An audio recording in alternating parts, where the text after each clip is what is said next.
ನೋಡಿ, ನಾಗೇಂದ್ರ ಅವರು ಬಹಳ ಸ್ಪಷ್ಟವಾಗಿ ಹೇಳಿದ್ದಾರೆ, ಇದರಲ್ಲಿ ಯಾವುದೇ ನನ್ನ ಕೈವಾಡ ಇಲ್ಲ ಅಂತ. ಅವರೇ ತನಿಖೆ ತಂಡವನ್ನು ರಚನೆ ಮಾಡಬೇಕು ಅಂತ ಅವರೇ ಬರೆದಿದ್ದು. ಈ IT ED ಎಲ್ಲ ಇವ್ರದ್ದು ಕೈಗೊಂಬೆ ಅಲ್ವಾ, ಸೆಂಟ್ರಲ್ ಗೌರ್ಮೆಂಟ್ ಕೈಗೊಂಬೆ. ಈಗ ಮೊನ್ನೆ ಜಾರ್ಖಂಡ್ ಚೀಫ್ ಮಿನಿಸ್ಟರಿಗೆ ಒಳಗೆ ಹಾಕಿದ್ರು. ಸುಪ್ರೀಂ ಕೋರ್ಟ್ ಏನಂತು, ಯಾವ ಸಾಕ್ಷಿ ಆಧಾರದ ಮೇಲೆ ಅವ್ರಿಗೆ ಒಳಗೆ ಹಾಕಿದ್ದೀರಾ ಅಂತ ಅವ್ರಿಗೆ ಬಿಟ್ಟಿಲ್ವಾ? ಆದರೆ 60-70 ದಿನ ಚುನಾವಣೆ ಸಂದರ್ಭದಲ್ಲಿ ಅವ್ರಿಗೆಲ್ಲರಿಗೂ ಒಳಗೆ ಇಟ್ಟಿದ್ರು. ಅವರು ನೋಡಿ ಏನು ದಾಖಲೆಗಳು ಕೊಟ್ಟಿದ್ದಾರೆ, ಏನು ವಿಚಾರಣೆ ಮಾಡ್ತಾರೆ ನೋಡೋಣ. ನಾವು ಯಾವುದೂ ಕೂಡ ಹಸ್ತಕ್ಷೇಪ ಮಾಡಲಿಕ್ಕೆ ರೆಡಿ ಇಲ್ಲ. ಮಾನ್ಯ ಮುಖ್ಯಮಂತ್ರಿಗಳು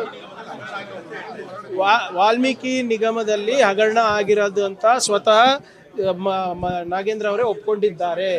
ಅಧಿಕಾರಿಗಳ ಕೈವಾಡ ಇದೆ ಅಂತ ಒಪ್ಕೊಂಡಿದ್ದಾರೆ. ನೀವು ಕೂಡ ತೋರಿಸಿದ್ದೀರಾ ತಮ್ಮ ಮಾಧ್ಯಮದಲ್ಲಿ ಒಂದು ಆಡಿಯೋ ರಿಲೀಸ್ನಲ್ಲಿ. ಆ ಅಧಿಕಾರಿ ಹೇಳ್ತಾ ಇರೋದು, ದದ್ದಲ್ ಅವ್ರಿಗೆ ಗೊತ್ತಾದ್ರೆ, ನಾಗೇಂದ್ರ ಅವ್ರಿಗೆ ಗೊತ್ತಾದ್ರೆ ರಾದ್ದಾಂತ ಮಾಡ್ತಾರೆ ಅಂತ. ನಾವು ನಡೆದಿಲ್ಲ ಅಂತ ಹೇಳ್ತಾ ಇಲ್ಲ, ಇವ್ರು ಮಾಡಿಲ್ಲ ಅಂತ ಹೇಳ್ತಾ ಇರೋದಲ್ವಾ. ಅಧಿಕಾರಿಗಳು ಕೈವಾಡ ಇದೆ. ಈಗ ಅವರೇ ಅಧಿಕಾರಿನೇ ಬಹಳ ಸ್ಪಷ್ಟವಾಗಿ ನಿಮ್ಮ ಆಡಿಯೋ ಇದರಲ್ಲಿ ಹೇಳ್ತಾರೆ, ನಾವೆಲ್ಲ ಫೇಕ್ ಇದೆ ಅಂತ ಹೇಳ್ಬಿಡೋಣ ಅಂತ ಹೇಳ್ತಾರೆ. ಅಂದ್ರೆ ಅರ್ಥ ಏನು? ಮಾಡಿರೋದಂತ ಗೊತ್ತಿದೆ ಅಂತ ಅವರಿಗೆ. ಮತ್ತೆ ಇವ್ರಿಗೆ ದದ್ದಲ್ ಅವರಿಗಿರ್ಬೋದು, ನಾಗೇಂದ್ರ ಅವರಿಗೆ ಗಮನಕ್ಕಿಲ್ಲ ಅಂತ ಕೂಡ ನಾವು ಮೇಲ್ನೋಟಕ್ಕೆ ಕಾಣಬಹುದು. ನೋಡಿ, ವಾಟ್ ಎವರ್ ಇಟ್ ಈಸ್, ನೋಡಿ ಒಂದು ಜೀವ ಹೋಗಿದೆ ಸರ್, ಆ ಜೀವಕ್ಕೆ ಬೆಲೆ ಕಟ್ಟಕ್ಕಾಗಲ್ಲ. ಆ ಸೂಕ್ಷ್ಮತೆಯನ್ನ ಸರ್ಕಾರ ಅರ್ಥ ಮಾಡ್ಕೊಂಡು ನಾವು ತನಿಖೆ ಮಾಡಿದೀವಿ. ಮತ್ತೆ ನೈತಿಕ ಹೊಣೆ ಹೊಟ್ಕೊಟ್ಟು ನಾಗೇಂದ್ರ ಅವ್ರು ರಾಜೀನಾಮೆ ಕೊಟ್ಟಿದ್ದಾರೆ. ತನಿಖೆ ಆಗಿ ಸತ್ಯಾಂಶ ಹೊರಗೆ ಬರುತ್ತಲ್ಲ. ನೋಡಿ, ನಮ್ಮದು ತನಿಖಾ ಸಂಸ್ಥೆಗಳು ಇವೆ, ನಾವು ಮಾಡ್ತಾ ಇದ್ದೀವಿ. CBIದು ಅವ್ರದಂತ ಗೈಡ್ಲೈನ್ಸ್ ಇದೆ, IT EDದು ಗೈಡ್ಲೈನ್ಸ್ ಇದೆ. ಅವರು ಬಂದಿದ್ದಾರೆ, ಮಾಡಲಿ. ಆದರೆ ರಾಜಕೀಯ ಪ್ರೇರಿತ ಆಗೋದಿಲ್ಲ ಅಂತ ನಾವು ಹೇಳೋಕ್ಕಾಗೋದಿಲ್ಲ. ಅವ್ರದ್ದು ಹಸ್ತಕ್ಷೇಪ ಇದ್ದೇ ಇರುತ್ತೆ ಸೆಂಟ್ರಲ್ ಗೌರ್ಮೆಂಟು, ಅದರಲ್ಲೇನಿಲ್ಲ. ನೋಡೋಣ, ಮಾನ್ಯ ಮುಖ್ಯಮಂತ್ರಿ ಮುಖ್ಯಮಂತ್ರಿಗಳು ಅವರು ಇದ್ರ ಬಗ್ಗೆ ಚರ್ಚೆ ಮಾಡಿ ತಮ್ಮ ಹತ್ರ ಹೇಳ್ತಾರೆ. ನೋಡಿ, ಮಲ್ಟಿ ಸ್ಟೇಟ್ಸ್ ಇದ್ದಾಗ ಕ್ವೈಟ್ ನ್ಯಾಚುರಲಿ ಸೆಂಟ್ರಲ್ ಏಜೆನ್ಸಿದು ಸಹಕಾರ ಬೇಕಾಗ್ತದೆ. ಆದರೆ ನಮ್ಮ ಪ್ರಿಲಿಮಿನರಿ ಇನ್ವೆಸ್ಟಿಗೇಷನ್ ಅನ್ನು ಕಾಯ್ಬೇಕಾಗಿತ್ತಲ್ಲ. CBI ಕರ್ಸೋದು, IT ಕರ್ಸೋದು, ED ಕರ್ಸೋದು, ಅವ್ರ ಸರ್ಕಾರದಲ್ಲಿ ಆದಂಥ ಹಗರಣಗಳಿಗೆ ಒಂದಕ್ಕೂ ಕೂಡ ಮಾಡಿಲ್ಲ. ಈಗ ಎಲ್ಲರೂ ಜೈಲಿಗೆ ಹೋಗ್ತಾ ಇದಾರಲ್ಲ. ಇನ್ನೊಂದು ಬೋರ್ಡ್ ಹಗರಣ ವಿರೋಧಿಸಿ ಬಿಜೆಪಿ ಇವತ್ತು ಪ್ರತಿಭಟನೆ ಮಾಡ್ತಿತ್ತು. ಬಟ್ ಅವ್ರ ಪ್ರತಿಭಟನೆಯನ್ನ ಹತ್ತಿಕ್ಕಲು ಸ್ಟಾರ್ಟಿಂಗ್ ಅಲ್ಲೇ ಅವ್ರನ್ನ ವಶಕ್ಕೆ ಪಡೆದಿದ್ದಾರೆ ಸರ್. ಪ್ರಿವೆಂಟಿವ್ ಅರೆಸ್ಟ್ ಮಾಡಕ್ಕೇನಿದೆ, ನಮಗೆ ಮಾಡಿರ್ಲಿಲ್ವಾ? ನಮಗೆ ಎಷ್ಟು ಸರಿ ಮಾಡಿದ್ದಾರೆ ಸರ್. ನನಗಂತೂ ನೋಟಿಸಸ್ ಕಳಿಸಿದ್ದಾರೆ.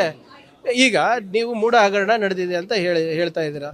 ಯಾರ ಕಾಲದಲ್ಲಿ ಆಗಿದ್ದು, ಯಾರ ಕಾಲದಲ್ಲಿ ಅಲಾಟ್ಮೆಂಟ್ ಆಗಿದ್ದು, ಯಾವ ಇಸ್ವಿನಲ್ಲಿ ಆಗಿದ್ದು, ಯಾರು ಮಾಡಿದ್ದು ಎಲ್ಲಾನು ಕ್ರೊನಾಲಜಿಕಲಿ ಇದೆ ಅಲ್ವಾ? ಅವ್ರಿಗೆ ಯಾಕೆ ಪ್ರಶ್ನೆ ಮಾಡ್ತಾ ಇಲ್ಲ?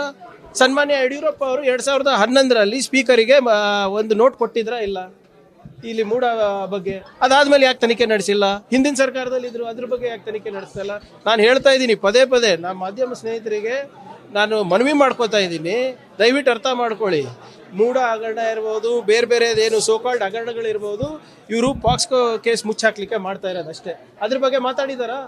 ಬೇಟಿ ಬಚಾವ್ ಏನು ಬೇಟಿ ಪಡಾವ್ ಅಂತ ಹೇಳಿದೆ, ಮಾಡ್ತಾ ಇದಾರಲ್ಲ. ಯಾರ್ದಿದೆ ಸರ್? ಮಾಜಿ ಮುಖ್ಯಮಂತ್ರಿಗಳದಿಲ್ವಾ? ಯಾಕೆ ನನ್ನ ಬಾಯಿಂದನೇ ಕೇಳ್ಬೇಕಂತಿದ್ರೆ? ತೂಕ ಅವಾಗಿಂದ ಹೇಳಿದ್ದೀನಿ, ನೀವು ಪ್ರಸಾರ ಮಾಡ್ತಾ ಇಲ್ಲಲ್ಲ ಯಡಿಯೂರಪ್ಪ ಸಾಹೇಬ್ರ ಹೆಸರು. ನೀವೇ ಪ್ರಸಾರ ಮಾಡ್ತೀರಾ? ನಾನು ಹೇಳಿದ್ದೀನಿ, ಪ್ರತಿ ಸರಿ ಹೇಳಿದ್ದೀನಿ. ನೀವು ಒಂದು ಪ್ರಶ್ನೆ ಕೇಳಿದ್ದೀರಾ ಸರ್ BJP ಅವರಿಗೆ? ಒಂದು ಪ್ರಶ್ನೆ ಕೇಳಿದ್ದೀರಾ ಅದ್ರ ಬಗ್ಗೆ? ಯಾಕೆ ಕೇಳ್ತಾ ಇಲ್ಲ? ಅವ್ರೇನು ಹೇಳಿದ್ರು, ನಾವು ಕಾನೂನಾತ್ಮಕವಾಗಿ ಇದನ್ನ ನಾನು ಟ್ಯಾಕಲ್ ಮಾಡ್ತೀನಿ. ಕಾನೂನಾತ್ಮಕವಾಗಿ ಈಗ 164A ನಲ್ಲಿ ಸ್ಟೇಟ್ಮೆಂಟ್ ಬಂದಿದೆ. ಅದ್ರ ಬಗ್ಗೆ ಯಾಕೆ ಮಾತಾಡ್ತಾ ಇಲ್ಲ BJP ಅವರು? ನೀವು ನಮ್ಮ ಸ್ನೇಹಿತರು ಕೇಳ್ತಾ ಇಲ್ಲ, ನಮ್ಗೆ ಕೇಳ್ತೀರಾ? ಎಲ್ಲ ನನ್ನ ಬಾಯಿಂದ ಕೇಳ್ತೀರಾ, ಅವ್ರ ಬಾಯಿಂದ ಯಡಿಯೂರಪ್ಪ ಅವ್ರ ಹೆಸರು ಬರ್ತದ ಕೇಳಿ. ನೀವು ಸ್ವಲ್ಪ ಸಹಕಾರ, ನೀವು ಹೇಳ್ತೀರಾ, ಕೇಳ್ತಾ ಇಲ್ಲ ನೀವು. ಇದಾಗಿದೆ 64A ಇದೆ.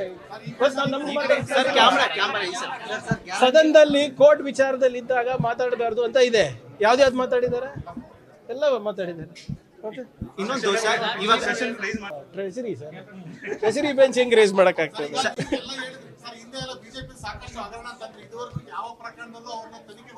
ಅದರ ಆಳ ಅಗಲ ಎಷ್ಟಿದೆ ಅಂದ್ರೆ ಸಮಯ ಬೇಕಾಗ್ತಾ ಇದೆ. ಈಗಾಗಲೇ PSIದು ಪ್ರಿಲಿಮಿನರಿ ರಿಪೋರ್ಟ್ ಆಗಿದೆ ಅಂತ ಬಂದಿದ್ದಾರೆ. ಇವ್ರು ಯಾರು ಲೀಡರ್ಗಳು ನನ್ನ ಹತ್ರ ದಾಖಲೆ ಇದೆ, ನನ್ನ ಹತ್ರ ದಾಖಲೆ ಇದ್ದವರು ಒಬ್ರು ಹೋಗಿಲ್ಲ ಅಟೆಂಡ್ ಆಗ್ಲಿಕ್ಕೆ. ಅದಕ್ಕೆ ಕ್ರಿಮಿನಲ್ ಇನ್ವೆಸ್ಟಿಗೇಷನ್ ಆಗಬೇಕು ಅಂತ ಅವರು ಆಗಲೇ ಪ್ರಿಲಿಮಿನರಿ ಕ್ಯಾಬಿನೆಟಿಗೆ ಬಂದಿದೆ. ಅದ್ರ ಬಗ್ಗೆ ಡಿಸಿಷನ್ ತಗೋತಾರೆ. ಈ 40% ಸರ್ಕಾರದ್ದು ಕೂಡ ಎಲ್ಲನೂ ಕೂಡ ದಾಖಲೆಗಳು ಸಿಗ್ತಾ ಇವೆ ಒಂದೊಂದಾಗಿ. ನಮ್ಮ ನಾಗಮೋಹನ್ ದಾಸ್ ಅವರು ಮಾಡ್ತಾ ಇದ್ದಾರೆ. ಸ್ವಲ್ಪ ಇದ್ರದ್ದು ಇದು ಭಾಳ ಇರೋದ್ರಿಂದ ಟೈಮ್ ಆಗ್ತಾ ಇದೆ. But we are on course for everything. News first ನಿರ್ಭೀತಿಯಿಂದ ನಿಮ್ಮ ಪರವಾಗಿ.